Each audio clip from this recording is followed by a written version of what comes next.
भंडारा गोंदिया जिला वासियों के लिए खुशखबर है। अब आपका मनपसंद channel BS crime media news अब आपके केबल नेटवर्क पर, जी हां, अपने केबल नेटवर्क के एशियन चैनल नंबर 13 पर उपलब्ध है। BS क्राइम मीडिया न्यूज पर खेल, राजनीति, क्राइम, साहित्य व अन्य खबरें प्रकाशित की जाती है। हमारे साथ जुड़ने के लिए तथा हमारे चैनल में खबरें, विज्ञापन आदि के लिए संपर्क करें 8669151757 पर।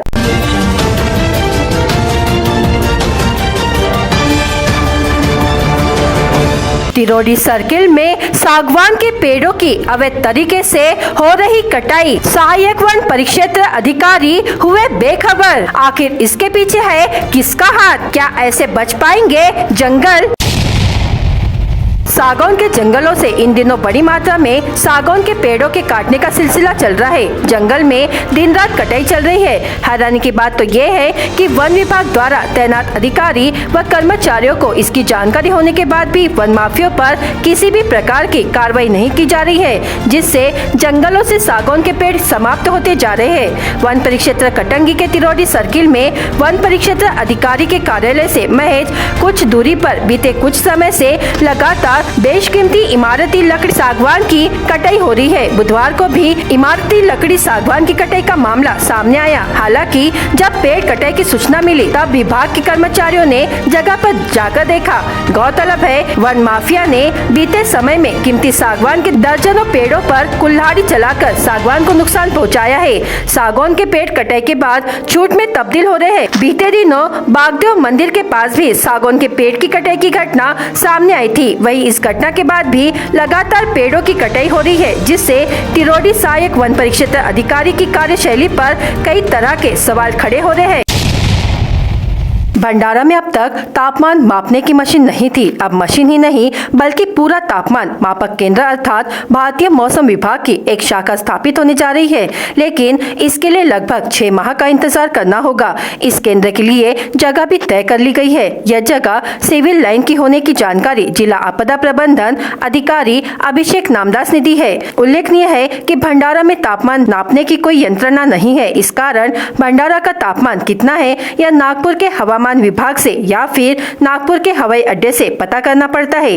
कुछ लोगों को गलतफहमी है कि भंडारा का तापमान भंडारा से ही पता चलता है। वे फोन लगाकर संबंधित यंत्रणा से पूछते हैं, लेकिन यह तापमान नागपुर से मिलने वाले से तापमान से 2-3 डिग्री सेल्सियस कम ही रहता है। ऐसे में सवाल उठना लाजिमी है कि कौन से आंकड़े सही है। दरअसल भारतीय मौसम विभाग केंद्र सरकार के अंतर्गत काम चलता है, इसलिए इस विभाग को भंडारा लाने के काफी प्रयास करने पड़े हैं।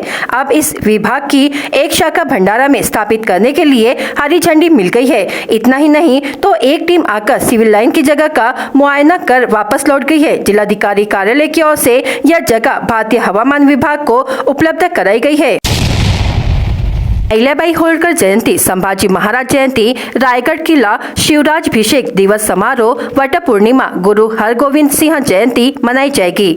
ऐसे में उत्सव एवं जयंती के अवसर पर कहीं पर शोभा यात्रा व अन्य स्थानों पर महाप्रसाद के लिए भीड़ होने की संभावना होती है। किसानों को बरसात के मौसम के लिए बीज, खाद, रासायनिक दवा सस्ते दर पर उपलब्ध कराकर नियमित रूप से उपलब्ध करवाए। पुनर्वास, बढ़ती महंगाई, बेरोजगारी व विभिन्न मांगों को लेकर धरना, मार्च, आंदोलन व प्रदर्शन की संभावना से इनकार नहीं किया जा सकता। इसलिए जिले में कानून व्यवस्था बनाए रखने के लिए 29 मई से 12 जून तक 1951 के मुंबई पुलिस अधिनियम की धारा 37(1)(3) के आदेश को अतिरिक्त जिला दंडाधिकारी महेश पाटिल ने लागू किया है। उक्त अधिसूचना के किसी भी शर्त का उल्लंघन किए जाने की स्थिति में संबंधित के खिलाफ आपराधिक नियमों के तहत उचित कार्रवाई की जाएगी।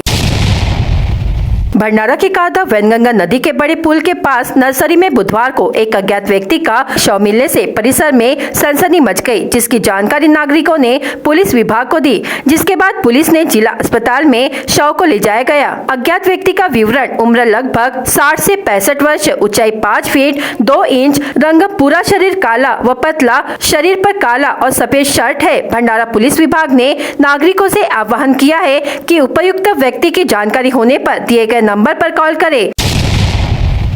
साकोली के HDFC बैंक में ऋण अधिकारी ने जाली दस्तावेज तथा स्टैम्प का आधार लेकर गोल्ड लोन के माध्यम से 21,95,500 रुपए की ठगी की घटना कुछ दिनों पहले उजागर हुई थी। इस मामले में साकोली पुलिस ने ऋण अधिकारी रोशन कुमार सोनी को 30 मई को गिरफ्तार किया है। पश्चात आरोपी को न्यायालय में पेश किया गया, जहां न्यायालय ने आरोपी रोशन सोनी को 3 जून तक पुलिस हिरासत में रखने के आदेश दिए हैं। गौरतलब है कि HDFC बैंक में ऋण अधिकारी रोशन कुमार सोनी ने जाली दस्तावेज प्रस्तुत कर गोल्ड मॉर्गेज किए बिना 21,95,500 रुपए का गोल्ड लोन लिया था। इस मामले में जिला शाखा प्रबंधक रजत सुरेश उजौने ने साकोली पुलिस थाने में शिकायत दर्ज की थी। बताया गया कि आरोपी रोशन कुमार सोनी ने 8 मई 2022 से लेकर 6 फरवरी 2023 तक अपने पद का दुरुपयोग कर शाखा प्रबंधक पराग पन्नासे को जाली दस्तावेज दिखाकर 21,95,500 रुपए की ठगी की। यही नहीं, आरोपी ने अक्षय बोधनकर के नाम से जाली दस्तावेज बनाकर 625.667 ग्राम गोल्ड लोन कर अपने दोस्त अतुल पडोले एवं हेमंत हजारे के खाते में बड़ी होशियारी से रुपए जमा किए। इस मामले में दर्ज शिकायत पर साकोली पुलिस ने आरोपी रोशन कुमार सोनी के खिलाफ भादवी की धारा 420, 409, 468, 478 के तहत अपराध दर्ज कर गिरफ्तार किया है। इस संपूर्ण मामले की जांच साकोली पुलिस थाने के पुलिस निरीक्षक राजेश थोरात कर रहे हैं। भंडारा शहर से जाने वाली निजी बसों में कमाई के लिए सवारियों को ठूस कर भरा जा रहा है। ऐसे में भीषण गर्मी के कारण लोगों का हाल बेहाल तो हो ही रहा है, साथ ही क्षमता से अधिक सवारियां ले जाने से हादसे की आशंका भी बन रही है। न चाहते हुए भी लोगों को इन बसों में सफर करना पड़ रहा है। वैसे तो क्षमता से अधिक सवारी ले जाने पर कार्रवाई के लिए कई कानून है, लेकिन संबंधित विभाग की निष्क्रियता के कारण बस संचालक भी धड़ल्ले से नियमों का उल्लंघन कर कमाई कर रहे हैं। कई जगह ये लोग सुविधा शुल्क देकर भी काम चला रहे हैं। इसमें सबसे ज्यादा फजीहत आम सवारियों को हो रही है। खासकर ग्रामीण इलाकों में जाने वाली बसों में समस्या ज्यादा है। किसान खरीफ सीजन की तैयारी कर रहे हैं। ऐसे में बैंकों को किसानों को बीज, रासायनिक खाद की खरीद के लिए समय से फसल ऋण देना चाहिए। जिलाधिकारी योगेश कुंभेजकर ने निर्देश दिए कि बैंक खरीफ फसल ऋण वितरण के प्रति सकारात्मक रुख अपनाएं तथा फसली ऋण वितरण के लक्ष्य को समय पर पूरा करें। जिलाधिकारी की अध्यक्षता में खरीफ फसल ऋण आवंटन के संबंध में बैंक अधिकारियों की समीक्षा बैठक आयोजित की गई। इस समय वे बैठक में बोल रहे थे। अग्रणी बैंक प्रबंधक गणेश तईकर सहित विभिन्न बैंक अधिकारी उपस्थित थे। उन्होंने कहा कि किसानों को आसानी से फसल ऋण प्राप्त करने के लिए भारतीय रिजर्व बैंक के दिशा निर्देशों के अनुसार फसल ऋण वितरित किया जाना चाहिए। जिला स्तरीय बैंक अधिकारी अपने अधिकार क्षेत्र में आने वाली अन्य शाखाओं से फसली ऋण का वितरण कम होने पर विशेष ध्यान दें। साथ ही ऋण वितरण की नियमित समीक्षा की जाए। उमसा शहर के राजू भाऊ निखाड़े नागरिक सहकारी संस्था के सदस्य गत कई वर्षों से लावारिस शवों का अंतिम संस्कार करते नजर आ रहे हैं। इंदिरा नगर के आशीर्वाद होटल के पास गंगाराम नामक 70 वर्षीय अज्ञात शव मिला। पुलिस ने शव को अस्पताल के पोस्टमार्टम रूम में रखा था, लेकिन 2 दिन तक मृतक के परिजनों का पता नहीं चलने पर पुलिस ने राजू भाऊ निखाड़े संस्था के संस्थापक अध्यक्ष राजू निखाड़े से संपर्क किया एवं लावारिस शव का अंतिम संस्कार करने के लिए सहयोग करने को कहा गया। संस्था पदाधिकारी एवं पुलिस कर्मचारियों ने मिलकर उसका अंतिम संस्कार किया गया। इस अवसर पर थानेदार नीलेश ब्रह्मणे, चिचखेड़े, पीसी झंझाड़, राजू निखाड़े, आकाश भदाड़े, प्रशांत कपने आदि उपस्थित थे। मुख्यमंत्री लाडली बहना योजना 2023 के शुभारंभ कार्यक्रम हुआ। भोपाल से शुभारंभ कार्यक्रम को मुख्यमंत्री शिवराज सिंह चौहान ने संबोधित करते हुए योजना के महत्व पर प्रकाश डाला। योजना के बारे में विस्तार से जानकारी दी। संपूर्ण मध्य प्रदेश में मुख्यमंत्री शिवराज सिंह चौहान द्वारा चलाई जा रही, जिसमें आने वाले 10 जून को लाडली बहनों के खातों में 1,000 रुपए की राशि जमा होगी। तिरोड़ी में हुए कार्यक्रम में लाडली बहना योजना के हितग्राही का आवेदन ऑनलाइन किया गया। कार्यक्रम में मुख्य अतिथि लता एलकर, अरुणा गजबीये, ममता ठाकुर, फौजिया खान, पूनम रावल, ज्योति जायसवाल, पूजा त्रिवेदी, नुरजहां खान, नजरत खान, माया उइके ने लाडली बहना योजना के बारे में विस्तृत जानकारी देते हुए योजना से जिले की समस्त पात्रताधारी बहनों को जोड़ने का आह्वान किया, जिसमें लगभग सैकड़ों महिला उपस्थित रही। मुख्य अतिथि ने कहा कि जिन बहनों को इस योजना का लाभ नहीं मिला है, उन्हें भी निर्देश दिए गए हैं कि किसी कारणवश दस्तावेज की कमी से जो महिला आवेदन नहीं भर पाई गई है उससे भी इस योजना से जुड़ने के लिए नियम बताए गए और वक्ताओं ने कहा कि यह कांग्रेस की जो नारी सम्मान योजना है वह झूठी प्रचलन है। लाडली बहना योजना को आग्रह किया गया है कि अपनी गोपनीय जानकारी किसी को न दे और गुमराह होने से बचे। कार्यक्रम में पूरनलाल चौधरी, पुष्पेंद्र देशमुख, सागर बिसेन, मिहिर त्रिवेदी, फिरोज खान, अवलेश पाधी, राजा ठाकुर, दिलीप बागमारे उपस्थित रहे। भंडारा जिल्ह्याच्या लाखनी तालुक्यात एक अनोखा विवाह सोहळा मोठ्या थाटात पार पडलाय। या आदर्श विवाह सोहळ्याचं सर्वत्र कौतुक होत आहे।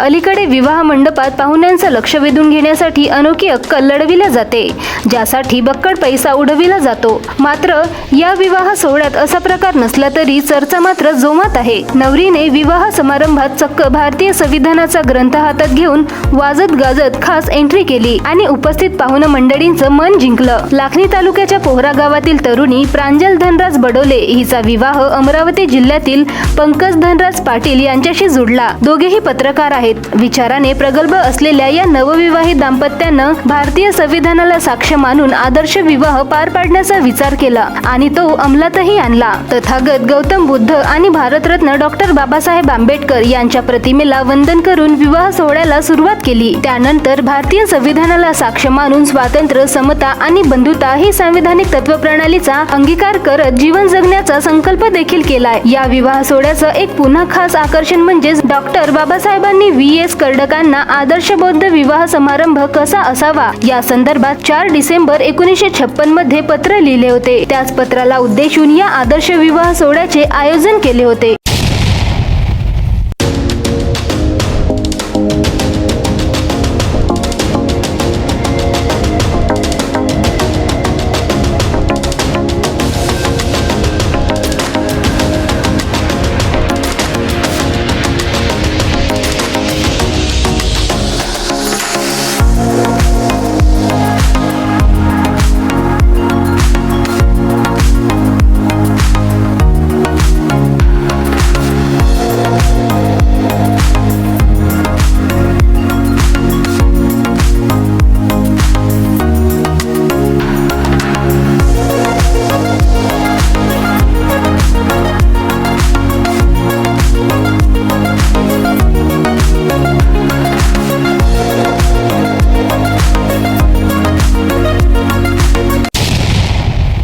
भंडारा तुमसर महामार्गावर अनेक ओव्हरलोड ट्रक चालत आहेत। हा रस्ता मध्य प्रदेशला जोडलेला असल्याने दिवसभर हजारो वाहने जात असतात, तर दुसरीकडे मौदा येथील पॉवर प्लांट मधून राख घेऊन भरधाव वेगाने ट्रक चालत असून रात्रीच्या सुमारास असाच एक ट्रक रस्त्याने राख उडवत बिनधास्तपणे चालत होता।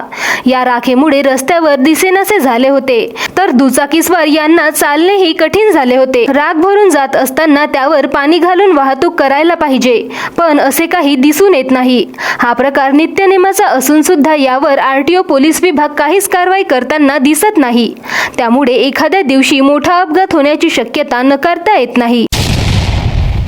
भंडारा जिल्ह्यातील दगडी कनेरी गावातील टेकडी खनन माफियांनी खोदकाम करून उद्ध्वस्त केला असल्याने आता ह्या टेकडीवरील उत्खनन थांबवावा अशी मागणी गावकऱ्यांनी केली आहे। लाखनी तालुक्यातील दगडी कनेरी गावालगत टेकडी आहे। या टेकडीवर मोठ्या प्रमाणात दगड असल्याने गोंदियातील एका खासगी कंत्राटदाराने 2006 पासून उत्खनन सुरू केलं। गावातील ग्रामपंचायतची कुठलीही पूर्व परवानगी न घेता उत्खनन सुरू केलं। तसेच टेकडीवर झाडे असून त्यासाठी वन विभागाची परवानगी घेतली नाही। गावकऱ्यांनी या संदर्भातील विचारणा केली असताना कंत्राटदारांनी सांगितले की वरच्या स्तरावरून अधिनियम अंतर्गत गावाशेजारी कुठलाही काम करायचा असेल तर ग्रामपंचायतीचे नाहरकत प्रमाणपत्र घेणे बंधनकारक आहे। पण या कंत्राटदारांनी कुठलीही परवानगी घेतली नसल्याने आता गावकऱ्यांनी काम बंद करावं असं पत्र देखील जिल्हाधिकारी यांना दिलं आहे। जर काम बंद झाले नाही तर तीव्र आंदोलन करणार असल्याचे गावकऱ्यांनी सांगितले आहे।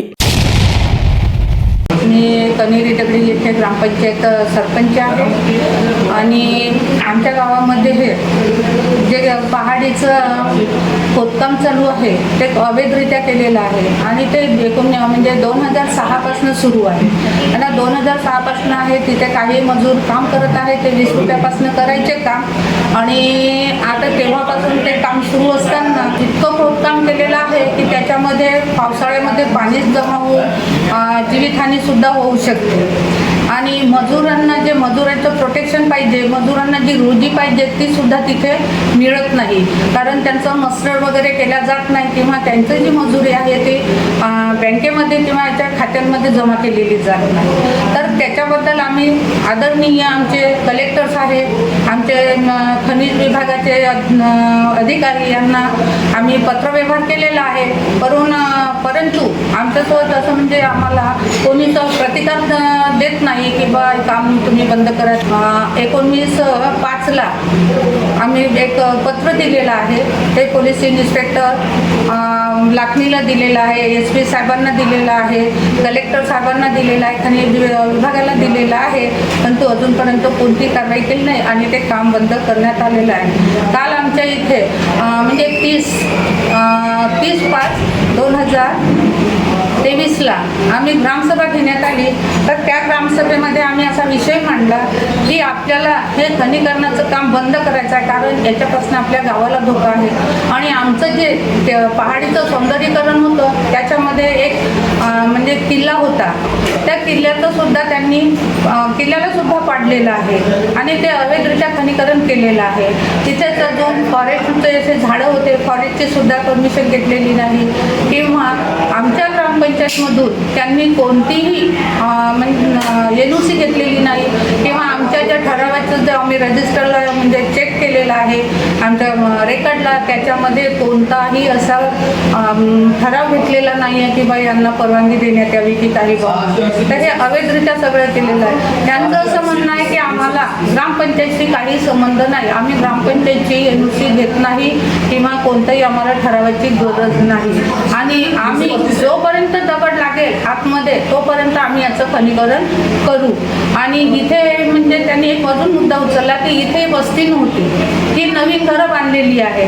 तर इथे ही पिढून पिढ्या वस्ती आहे आणि पिढून पिढ्या वस्ती असल्या कारणाने आधी मातीची घरं होते, परंतु आता लोकांना हे शासनामार्फत घरकुलं मिळत आहेत. त्यांनी आता ते घरकुलामार्फत पक्के घरं केलेले आहे आणि त्या मातीच्या घरं असताना पूर्ण तिथे जे पाणी झरत होतं, घरांमध्ये झरे लागायचे आणि आजही तीच परिस्थिती आहे की त्या घरांमध्ये झरे लागतात. काही दिवसांनी ते घरं सुद्धा कमजोर होऊन पडतील आणि महत्त्वाचं म्हणजे तिथे जे खोल खड्डे केलेले आहेत त्याच्यामध्ये जीवितहानी होण्याची खूपच दाट शक्यता आहे. आणि साईडलाच बाजूलाच अजून 2 अंगणवाड्या पण आहेत. ती अंगणवाडीची मुले खेळतात तिथे, समजा नजर चुकीने ते अंगणवाडीची मुलं त्या गेले आणि त्या खदानी त्यांचा मृत्यू झाला तर याला जबाबदार कोण राहील? त्यांनी प्रशासनाने याच्याकडे लक्ष द्यावं. याच्याकरता आम्ही 30/5/2023 ग्रामसभा घेऊन हे ठरवलेलं आहे.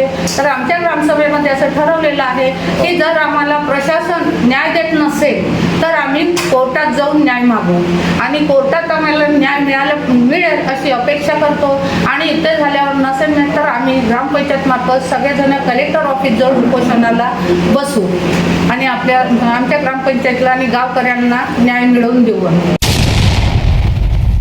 ग्रामसेवक ग्रामपंचायत कनेरी दगडे या पदावर कार्यरत आहे. मौजा कनेरी दगडीतील पहाडीच्या उत्पन्नाबाबत याआधी ग्रामपंचायतीमार्फत कुठल्याही प्रकारच्या मासिक वगैरेमध्ये किंवा ठरावावर त्यांच्या प्रोसिडिंगवर येऊन आपण कुठल्याही प्रकारची NOC आपण त्या कामासाठी दिलेली नाही. आणि सध्या आता नवीन अस्तित्व झालेल्या आमच्या ग्रामपंचायत कमिटीच्या सरपंच श्रीमती लताबाई शेंडे यांनी हा विषय प्रामुख्याने हाताळणी सुरू केलेली आहे. याबाबत मासिक सभेमध्ये त्याचा ठराव घेऊन अवैध उत्खनन थांबविण्यात यावे याबाबत माननीय जिल्हाधिकारी कार्यालय भंडारा यांच्याकडे पाठपुरावा केलेला आहे. त्यांनी ह्या विषयावर सखोल हाताळणी करण्याचा प्रयत्न केलेला आहे आणि कालच आपण त्या एका मौजा कनेरी दगडी येथील पहाडीचे होत असलेले अवैध उत्खनन थांबविण्याबाबत काल एक विशेष ग्रामसभा घेण्यात आली होती. त्यामध्ये गावातील भरपूर लोकांनी हजेरी दाखवून हा सदर अवैध उत्खनन बंद करण्यात यावा आणि तिथे असलेले जे कामावर जाणारे मजूर त्यांना लाभ मिळावा. भविष्यात होणाऱ्या जे धोका आहे ही संभाव्य धोका टाळावा अशा पद्धतीची भावना व्यक्त करून सदर खोदकामाचे काम बंद करण्यात यावे असं ठरवण्यात आले. आमच्या गावामध्ये ऐतिहासिक कालीनिक पहाडी होती जिला दगडवाटी नावाने संबोधल्या जाते. तर काही वर्षापूर्वी ह्या गावामध्ये गव्हर्नमेंटकडून कॉन्ट्रॅक्टदाराला ह्या पहाडीचा ठेका देण्यात आला. ठेक्याला सुरुवात झाल्यानंतर कुठल्याही प्रकारची पर्वा न करता यंत्राच्या मदतीने ह्या पहाडीचं खोदकाम करणं सुरू झालं. पण इथल्या गावातील लोकांचा अथवा कुठल्याही लोकांचा विचार न करता ह्या पहाडीचं खोल गड्डे पाडून उत्खनन करण्यात आलं. गड्डे एवढे खोल केले गेले की त्याच्यामध्ये घरांची सुद्धा हानी होणार आहे आणि कुठली अनुसूचित घटना कधी पण घडू शकते हे सांगता येत नाही. त्याच्यामुळे माझं म्हणणं एकच आहे की हे जे आमच्या घराच्या मागे इथं होल पाडले गेले आहेत, याच्याने होत काय आहे, आमच्या घराला चारही बाजूनं जे झरे फुटतात पाण्याचे, तर संपूर्ण पाणी आतमध्ये पूर्ण पसरतो आणि दलदलीचा भाग तयार होतो. त्याच्यामुळे मला असं वाटते की सगळ्यात आधी हे जे गड्डे पडलेले आहेत हे संपूर्ण बुजवायला पाहिजे. त्याच्यानंतर काय प्रक्रिया आहे हे समितीच्या मतानं त्यांनी पुढे करावं. BS क्राइम इंडिया न्यूज आपके सामने पेश कर रहा है भंडारा क्राइम वारदात. हर जुर्म से हम आपको कराएंगे अवगत. आपके अपने चैनल पर रोजाना शाम 7 बजे. तो देखना ना भूलिए क्राइम वारदात.